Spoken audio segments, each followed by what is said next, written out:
गाँ निकट में बुलुछि घाइला दंता भयभीत लोके हाथी को ट्रांकुलाइज कर चिकित्सा करने को जाइथिबा वन विभाग निराश।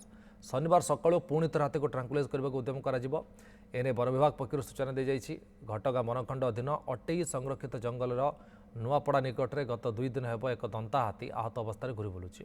के दुर्बृत्त हाथी को तीरमाड़ कर हाथी भल भाव चली पारुनी।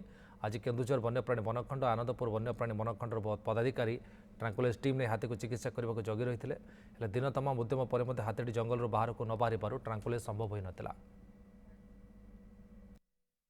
हाथी असुस्थ मैंने हाथी फ्लो टे कहीं चलला से ट्राक करुँ डिटेल कर सारापर बर्तमान ट्राक रही 30 वर्ष अंडीर हाथी कथा आम ट्राक करूँ आम कहीपरूँ कौन कारण कौन है ना ना बर्तमान केउझर डिविजन अच्छी कोलीमाटी बीट अच्छी घटना रेंज कोलीमाटी बीट हाथी बर्तमान से सेपट जंगल थे सेपट फरेस्ट डिपार्टमेंट वाला खेदिक एपट बाहर पार कले तो हाथी बर्तमान आम गाँ पाखे अच्छी तो राति हाथी बाहर कौन के समस्त हाथी बाहर भयर ही समस्ते गाँ लोक भयभीत अच्छा।